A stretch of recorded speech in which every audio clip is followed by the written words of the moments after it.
Fidèles téléspectateurs de MS TV, nous sommes une fois de plus très heureux de vous retrouver dans le cadre de cette grande émission Tribune de leaders. C'est à travers cette grande émission que nous vous apportons des subsistances à même de vous faire croître sur le plan leadership. Aujourd'hui, nous avons ainsi l'honneur de recevoir sur ce plateau un grand homme dédié. Il s'agit du bishop Ejiba Yamapia, qui, comme vous le savez, est l'invité permanent de cette grande tribune. Avec lui, nous allons parler du leadership hier et aujourd'hui, mais nous serons beaucoup plus axés sur le plan leadership politique. Mais bien avant que nous puissions nous entretenir avec l'homme de Dieu, nous lui donnons l'occasion, ne serait-ce que de pouvoir saluer nos téléspectateurs.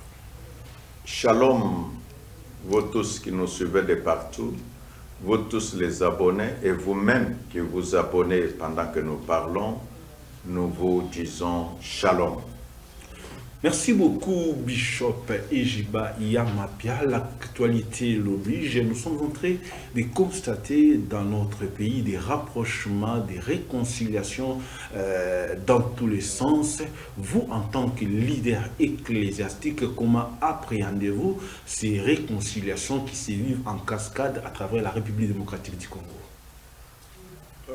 La matière de la réconciliation, là où les hommes habitent, oui, cela doit être permanent. Nous apprenons que les conflits et le leadership sont inséparables. Et aussi nous disons que les conflits peuvent arriver partout et à n'importe quel endroit. Dans la famille, il peut y avoir des conflits. Dans une église, il peut y avoir des conflits. Et dans la société, que ça puisse être sur le plan de la commune, du territoire et de la province, de la nation, il peut y avoir conflit. Et donc là, la réconciliation est indispensable.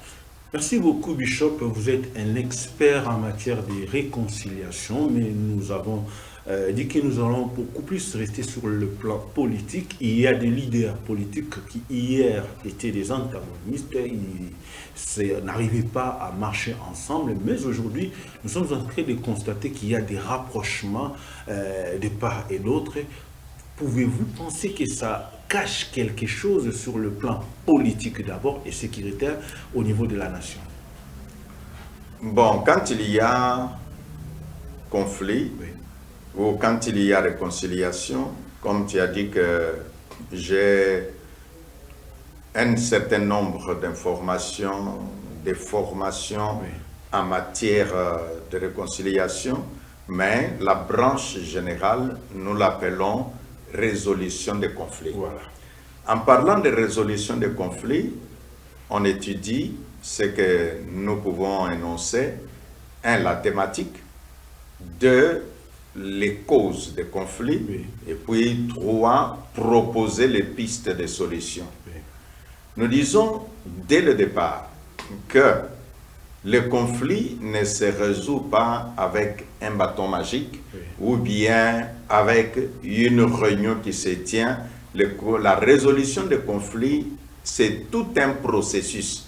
Et ce processus doit avoir plusieurs ingrédients ou plusieurs éléments ou plusieurs facteurs à mettre en compte et aussi à savoir les parties en conflit, les définir et puis trouver les causes et puis envisager les pistes de solutions et arriver, la conclusion, c'est, je dirais, réconciliation. Oui. Donc la réconciliation, c'est une conclusion du processus de résolution des conflits. Voilà. Merci beaucoup, Bishop, mais il s'est fait remarquer que depuis la nuit des temps, le leader politique congolais était toujours caractérisé par des conflits, des mésententes. Vous allez vous rappeler Lumumba, Kasavubu, Tchombe, que sais-je encore. Et cette même maladie s'était, n'est-ce pas, pérennisée à la nouvelle génération. Mais aujourd'hui, où nous sommes en train de constater que leaders politiques qui avaient autrefois soulevé l'arme pour pouvoir se battre, ils s'attendent aujourd'hui de pouvoir enterrer la hache de la guerre. Pouvons-nous penser à un nouveau leadership politique ou comment est-ce qu'on peut interpréter la chose? Quand on parle de leadership politique, nous devons savoir c'est à quel niveau. Sur le plan national, il y a celui qui régente la vision de la nation selon la Constitution, qui est le chef de l'État. Et donc, quand il y a des initiatives du genre, ok, ça peut être des initiatives sectorielles où les gens, dans un certain cadre, se disent nous nous sommes bâtis hier et donc nous sommes appelés à venir ensemble. Et là, nous devons savoir que ces gens, est-ce qu'ils disent pourquoi ils se sont battus, qu'est-ce qui a changé et qu'est-ce qu'ils veulent maintenant faire. Et c'est là que dans les principes de la gestion ou de résolution des conflits, l'on dit toujours que les mêmes causes produisent les mêmes effets. Donc si tout n'est pas bien étudié, donc on va arriver, au lieu de résoudre un conflit, créer un autre conflit ou d'autres conflits. C'est par là, comme tu m'as parlé, que tu fais référence à réconciliation fils et filles de Katanga. Et cela est très important et nous ne pouvons que saluer. Et puis, il y a ce qui circule sur les réseaux sociaux, sur les secteurs informationnels ou les organes de presse. On parle de la poignée Moïse, Joseph. Alors, les gens se posent des questions. Et, bon, de quoi? Moi, j'ai dit, bon, dans la première lecture devait être, ok, voilà les œuvres de Félix Tshisekedi. Quelles sont ces œuvres? Il a autorisé que Moïse Katumbi, qui était en exil, regagne le pays. C'est ce qui lui a donné la possibilité de participer à cette rencontre des fils et des filles de Katanga. Et donc là, nous disons que toutes ces choses, toutes ces possibilités de mettre les gens ensemble, en tout cas, bravo au président Félix Antoine Tshisekedi, parce que c'est par lui qui donne aux gens la possibilité de circuler librement sur l'étendue de la République démocratique du Congo, et c'est là donne lié à tout cela. Merci. Mais maintenant, quand j'arrive à ce que je dis, nous devons veiller de manière un conflit résolu ne puisse pas en engendrer un autre. Les informations à ma possession stipulent que, selon les modérateurs de la fameuse réunion, bon, ma source, je cite, Radio Okapi, et puis aussi et d'autres journaux locaux, ils disent que les recommandations, on a dit qu'on doit veiller sur les flux immigratoires. Bon, flux immigratoires, dans notre pays, il n'existe pas une législation qui dit un Congolais, avant d'aller dans une autre province, il doit avoir un laissez-passer ou il doit avoir quoi? Autorisation de sortie. Non, on dit, ça c'est la Constitution de la République qui dit que tout Congolais est libre de circuler sur l'étendue de la République démocratique du Congo. Donc, quand les gens quittent une province vers une autre, ils ne vont pas chez les maires pour dire nous voulons, à moins certaines catégories, telles que nous avons les forces armées, la police, les agents de sécurité, les fonctionnaires de l'État, et là, bon, pour justifier leur absence à leur poste de travail, ils doivent être munis d'une autorisation de sortie, de se rendre d'un lieu à un autre qui est en dehors. S'il est en vacances, par exemple, il n'a pas besoin d'une autorisation pour aller quelque part.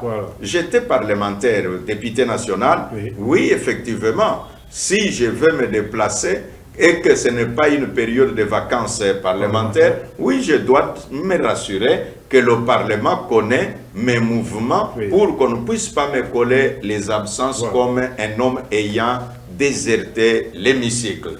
Cela étant, nous ne pouvons que, homme d'église que je suis, donner un conseil et surtout, le forum a été aussi dirigé par un homme d'église. C'est aussi le rôle, ou c'est là le rôle de la société civile, les gens qui peuvent d'une certaine manière être comme qui dirait église au milieu du village. Hélas, sur quelle base nous taillons nos rencontres et nos réunions? Voilà. Le plus grand événement dans ce forum, c'était le rapprochement entre Joseph Kabila et Moïse Katumbi. Vous nous avez souligné ici, Bishop, que dans les résolutions des conflits, et quand on veut se rapprocher, il faut d'abord statuer sur ce qui vous a divisé. Aujourd'hui, on n'a pas éclairé l'opinion tant nationale qu'internationale sur ce qu'avaient divisé hier les deux fils Katangé, en l'occurrence Katumbi et Kabila. Ne pensez-vous pas que ça peut quelquefois cacher des dangers dans ces rapprochements? Bon, comme nous ne pouvons pas trop lire négativement ce qui se passe, nous ne pouvons que dire que si c'est pour les biens des individus, des personnes créées à l'image de Dieu, c'est bon. Mais si c'est selon ce que j'ai suivi, les recommandations, si j'ai cité une, surveiller flux immigratoire. Voilà. Or, nous savons que dans le contexte dont on parle, il y a eu un problème en amont, les Kassaïens, Katangé. Voilà. Alors, on doit s'assurer, est-ce que ce n'est pas le mot de dire, ne permettons pas aux voisins qui sont les Kassaïens de venir au Katanga, et là, automatiquement, on n'a pas résolu le problème, on en a créé un autre. Voilà. Et puis, pour les deux personnalités dont il a fait mention, bon, c'est normal. Et là, nous pouvons dire ce que dans le leadership, on appelle la paix des braves. Voilà. Donc, quelle que soit la bataille, la guerre que vous vous êtes menée hier, vous pouvez arriver à un point nommé et dire, OK, rapprochons-nous. Oui, comme tu l'as dit, chaque rapprochement a toujours des objectifs. Alors, ces objectifs, comme nous ne les connaissons pas, nous nous disons, OK, ce sont les fils de la même province qui se sont encore là, parlant sur le plan administratif. On a appelé ça Grand Katanga. Ça veut dire qu'il y a plusieurs provinces, qui veut dire il y a l'Olaba d'un côté, et quand on dit dans notre constitution que l'Olaba est une province, à ce moment-là, on doit savoir, est-ce qu'on veut marcher sur la Constitution pour dire ce qui est consacré par la Constitution n'est pas ce que les autres vont accepter? Voilà. Un point d'interrogation. Il y a le Wolomami. Alors, automatiquement, dans la dénomination, dans le Wolomami, il n'y a pas Katanga dedans. Voilà. Alors, c'est là que nous disons, bon, si ces différentes personnalités se sont rencontrées, bon, c'est au pouvoir public, c'est-à-dire le gouvernement de la République, le Parlement et le président de la République, ce sont eux qui connaissent mieux la validité de toutes ces recommandations des personnes qui pouvaient provenir de l'Olaba, se réunir avec ceux qui viennent de Wolomami, ceux qui viennent de Haut-Katanga, et ainsi de suite. Voilà. Donc c'est là que l'on dit, bon, sur le plan administratif, ces recommandations, bon, on dit, nous demandons aux autorités provinciales de veiller sur... bon, il y a le ministre de l'Intérieur dans ce pays, et c'est celui-là, c'est là que nous, comme nous faisons une lecture sur le plan national, nous disons réconciliation. Bon, nous ne pouvons qu'applaudir, mais pour quelle finalité? Pour quel objectif à atteindre? Voilà un peu la situation que je peux évoquer. Et encore, si mes informations sont bonnes, les journaux que j'ai lus, on a dit qu'à cette réunion, même si vous êtes député national ou provincial, élu au Katanga, et que vous n'êtes pas originaire, vous n'avez pas droit à participer dans cette réunion-là. Voilà. Alors là, il y a anguille sous roche, il y a questionnement. Alors, qu'est-ce qu'il y a? Où va-t-on? Bon, aux organes de la République de savoir étudier, puis merci. Merci beaucoup, Bishop. Mais il y a certaines analyses politiques qui pensent qu'il serait pas normal, surtout pour Moïse Katumbi, qui a bénéficié de la bienveillance du chef de l'État, Félix Tshisekedi, comme vous l'avez évoqué tout à l'heure, qu'il était en exil. C'est suite à la bienveillance du chef de l'État qu'il a pu regagner non seulement la RDC, mais son Katanga qu'il est en train aujourd'hui de vanter.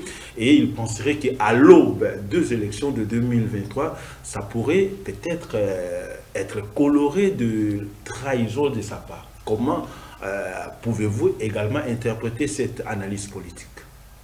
Bon, vous savez, dans ce pays, oui, nous sommes habitués à ce genre de choses. Voilà. De quelle manière? Quand je dis habitué, c'est parce que vous pouvez voir, à un moment donné, c'était quand une chose arrive, nous les ressortissants d'eux. Voilà. Nous les ressortissants Oui. d'eux. Donc, c'est les mêmes personnes qui peuvent dire nous les ressortissants d'eux. Demain, vous les verrez avec l'autre refrain. C'est par là que l'on dit toujours qu'un leader, c'est un visionnaire. Et donc, à cause de la vision, on établit les stratégies pour mener à bien la vision. Voilà. Dans notre livraison d'autrefois, quand tu me posais des questions sur les élections de gouverneurs qui venaient de se passer, oui, oui.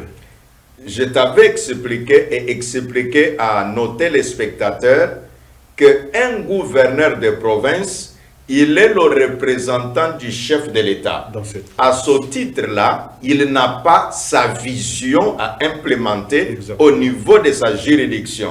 Oui, il a des actions à mener, et ces actions vont en collaboration avec la vision du chef de l'État. Voilà. Bon, si je rentre un peu à un passé pas très lointain, oui, le moment que le chef de l'État, je parle de Félix Antoine Tshisekedi, a prêté serment, il avait dit qu'il avait besoin d'axer sa politique sur la politique de la réconciliation. Oui, c'est les gouverneurs qui ont participé à ces rencontres, où ces fils et filles qui ont été présents, c'est dans le cadre de matérialiser la vision du chef de l'État, là nous pouvons dire bravo. Voilà. Mais si c'est juste comme qui dirait, allons dans les choses d'autrefois, oui, notamment quoi? Bon, disait quelqu'un que voilà, bon, la RDC sans le Katanga, ce ne serait pas la RDC. Voilà. Non, non, ce serait des erreurs monumentales. La RDC, c'est avec le Katanga inclus. Oui. La RDC, c'est avec le Bandundu inclus. Voilà. La RDC, c'est avec le Kasaï inclus. La RDC, c'est avec le Nord ou le Sud Kivu, le Maniema, voilà, et consorts. C'est ça la RDC. Voilà. Donc, on n'enlève pas une particule ou une partie pour dire, bon, les uns sont d'eux et que, non, tout Congolais, où qu'il soit, il se sent chez lui parce que c'est le territoire national. Merci beaucoup, Bishop. Nous allons beaucoup plus mettre l'accent sur ces rapprochements Katumbi-Kabila. Comme vous le savez, ce sont des forces économiques qui sont à même de bouleverser les données économiques à travers le pays. Ne pensez-vous pas que ça peut regorger un danger si jamais ces deux personnalités acceptaient de coaliser ensemble et au besoin, au détriment des institutions ou du pouvoir en place? Ne pensez-vous pas que c'est dur pourra peut-être les être favorables au regard des forces économiques ou financières qui détiennent les deux personnalités? Bon, ce que tu dis, oui, en tant que journaliste, c'est ton droit de poser des questions, oui, mais moi aussi, comme analyste, comme communicateur en matière de leadership, oui, c'est mon droit de ne pas répondre à toutes tes questions. Oui, oui. Mais qu'à cela, nous, dans le leadership, nous ne parlons pas trop des individus. Oui. Nous parlons des principes parce que ce sont les principes qui bâtissent une société solide. Wow. Il y a dans le leadership une matière développée par un auteur que nous appelons John Maxwell. Oui. Il a prêché ou il a enseigné la loi du terrain solide. En anglais, on appelle the law of solid ground. Donc, c'est-à-dire, tout ce que nous faisons, nous devons savoir, est-ce que ça répond à ce qui pourra être dans les générations à venir, voilà, des exemples que les gens peuvent suivre, oui, ou bien ça va être des exemples au mauvais goût que l'on dira aux jeunes générations, ne suivez pas ce genre d'exemples. Donc les deux leaders que tu as cités, bon, je ne suis communicateur ni de l'un ni de l'autre, oui, je ne suis pas propagandiste de leur nom. Savez-vous que même ceux qui parlent, quand vous parlez plus de quelqu'un, vous les rendez grands. voilà. Alors, nous comme surtout ceux qui sont dans la position de leadership, à un certain moment, nous pouvons voir, mais si c'est quelqu'un que nous pouvons considérer grand et que vous sentez que les actions menées, c'est comme si ça le rabaissait, oui, automatiquement on dit, bon, ne descendons pas là où les uns les autres sont descendus, mais nous naviguons en hauteur. Voilà. C'est pourquoi nous disons, prendre tout le temps pour analyser des questions d'intérêt local. Or, nous sommes là pour parler des questions d'intérêt national. Nous sommes en droit de dire, si ce qui se fait localement n'a pas de menace sur le plan national, tant mieux. Mais si cela peut menacer la cohésion nationale, en tout cas, il est temps que les analystes qui sont dans les différents services de l'État se mettent au travail pour y faire des études. Merci beaucoup, Bishop. Vous êtes aussi un leader ecclésiastique et là, la chose s'est fait remarquer dans plusieurs domaines dans notre pays. Sur le plan politique, nous avons évoqué le rapprochement des Katangais, en l'occurrence Katumbi et Kabila. Et sur le plan culturel, bon, il y a écoutez ce qui était des monsieur le journaliste, je te oui, coupe. Au Katanga, il n'y a pas que Kabila et Katumbi. voilà, Au Katanga, il y a les grands fils, les autres fils dignes du Katanga. oui, Il n'y a pas que ces deux-là. voilà. Donc, quand les gens mettent comme si ce sont eux qui représentent tous les Katangais, Voilà. non, je dis, mettons un peu de l'eau dans notre vin et trouvons que ce sont des personnalités dans ce pays, Voilà. mais ce ne sont pas eux qui représentent tous les Katangais. Merci pour cette précision, Bishop. Nous le disions tout à l'heure qu'il y a un œil prophétique. Ne pensez-vous pas que tous ces rapprochements qui se remarquent à travers notre pays, sur le plan ecclésiastique, sur le plan culturel, sur le plan sportif et disons sur le plan politique, ça ne cache pas quelque chose de prophétique pour notre pays qui longtemps était toujours divisé? Quelque chose de prophétique, je te dirais oui. Moi, je suis prédicateur de la Bible. Oui. Je suis étudiant de la Bible, je suis enseignant de la Bible, et donc, dans la parole de Dieu, un homme appelé l'apôtre Paul dit ceci, que la nature elle-même ne nous enseigne-t-elle pas, Voilà. qui signifierait que les choses qui se déroulent autour de nous ne peuvent pas nous laisser indifférents. Oui. C'est pourquoi tu vois, je prends de mon temps de parler parce que ce sont des choses qui se passent autour de nous. Ainsi prophétiquement, si dans la même période, d'un côté les musiciens, réconciliation, Oui. de l'autre côté les pasteurs, réconciliation, de l'autre côté les ressortissants de telle province, réconciliation. Un message prophétique, c'est que je peux dire au premier des Congolais, au Voilà. premier citoyen des Congolais, là je parlais de Félix Antoine Tshisekedi, président et chef de l'État, qu'il peut saisir ça prophétiquement Voilà. et dire, au lieu que ça reste sur le plan sectoriel, maintenant saisissons-nous pour en faire une affaire nationale. Voilà. Les Congolais entre eux, qu'ils soient du nord ou du sud, qu'il y ait cette manifestation-là, non pas juste un événement qui se produit, grand forum de réconciliation nationale, et au finish il n'y a rien du tout, mais un processus bien étudié où on fait appel aux intervenants ou aux personnes, aux Congolais qui ont l'expertise, qui ont une certaine connaissance de la nation. Vous savez, quand on appelle quelqu'un qui vient d'ailleurs, qui connaît le Congo, mais d'une manière. Quand les Congolais eux-mêmes sont là juste comme des élèves à qui on doit apprendre, ça pose des problèmes. Mais il y a des Congolais, nous ne refusons pas l'expertise extérieure, mais il y a des Congolais qui ont des informations et des formations en matière de résolution des conflits et qui peuvent apporter la pierre d'édification. Et moi-même, je suis un d'eux. Et donc, nous pouvons apporter notre expertise, nous pouvons apporter nos idées et aussi l'histoire que nous avons du travail que nous faisons dans cette nation. Voilà, dans cette nation, Bishop, nous voulons peut-être aller à un autre sujet par rapport toujours à cette situation. Pensez-vous que demain ou après-demain, on peut voir une République démocratique du Congo unie au travers de tout ce qui se passe aujourd'hui dans notre pays? Et quel serait l'impact de cette unité nationale? L'impact de l'unité nationale fera que le développement peut avoir lieu.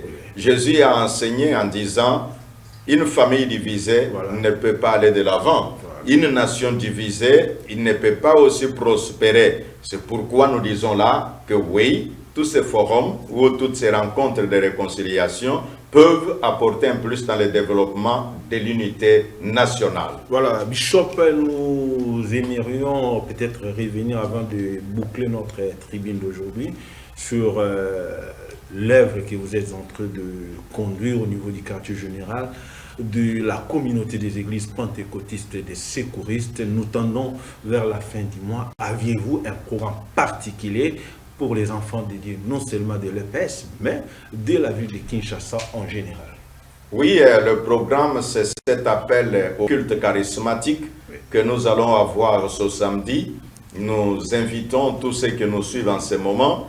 Si vous êtes à l'étranger, vous pouvez influencer votre frère, votre sœur à être présent et prier Dieu. Le thème de ce culte charismatique, la foi qui renverse les montagnes. Voilà. Donc le renversement des montagnes, c'est comme qui dirait, la montagne a une position et on change la position de la montagne et la personne est en mesure de pouvoir faire que là où il y avait montagne, ça devient une plaine et il peut évoluer. Voilà. Donc le samedi, le 28 de ce mois, de ce mois de mai, c'est le matin, parce qu'il y a les gens qui aiment le sport qui diront, oh évêque, mais il y a Champions League, on sera branché. Non, non, nous disons, venez renverser les montagnes de votre vie, de votre commune, de votre nation. Venez à la prière de 8h à 12h. Et puis vous suivrez de grands témoignages. Comment l'Éternel Dieu peut faire en sorte que quelqu'un qui a été empoisonné, après la prière, on va chez les médecins, les mêmes qui ont déclaré qu'il y avait poison, trouvent que le poison a disparu. Voilà. Venez, vous allez trouver les hommes guéris. Je parle là du prophète Eugène Ejiba qui prêchera. Et ils seront avec un autre berger, le prophète Francis Kabulo. Oui. Donc ils vont travailler dans une synergie pour que le peuple de Dieu puisse trouver la grâce qu'il faut.